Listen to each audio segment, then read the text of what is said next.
Pagi hari, kakek melaporkan kejadian itu kepada kepala desa. Beberapa warga tua langsung mengaitkannya dengan kepercayaan bahwa arwah yang meninggal tidak utuh akan mencari tubuhnya. Mereka menyebut arwah seperti itu tidak bisa tenang. Warga sepakat melakukan pencarian ulang di sekitar jurang dan sungai. Kakek ikut serta meski wajahnya tampak pucat. Pencarian dilakukan sambil membaca doa-doa tertentu. Di tepi sungai, mereka menemukan potongan kain dan tulang kecil yang diduga milik Allah. Beberapa orang menangis, ketakutan melihat temuan itu. Kakek mengatakan udara mendadak menjadi sangat dingin. Potongan tubuh itu kemudian dikuburkan kembali di dekat makam Ale. Prosesi dilakukan secara sederhana namun penuh doa. Warga berharap arwah tersebut bisa beristirahat. Malam setelah penguburan ulang, kakek kembali berjaga di kebun. Ia bahas semuanya sudah berakhir.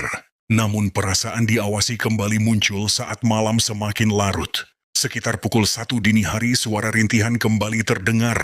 Kali ini lebih pelan, namun terasa sangat dekat.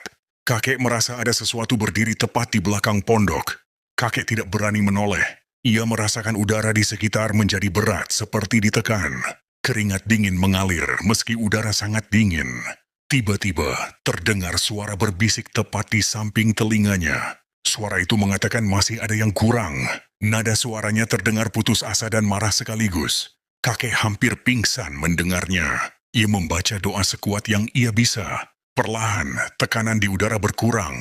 Namun, sebelum suara itu menghilang, terdengar kalimat yang membuat kakek trauma seumur hidup.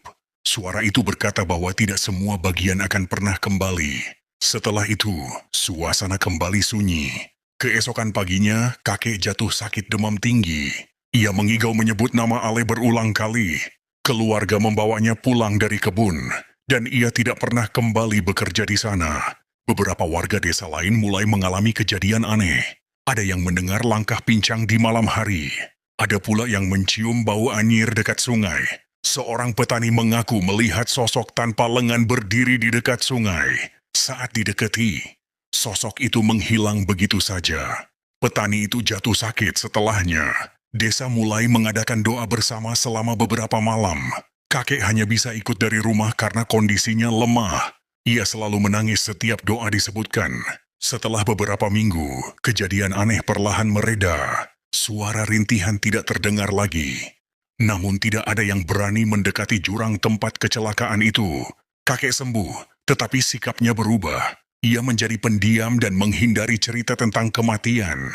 Setiap kali mendengar cerita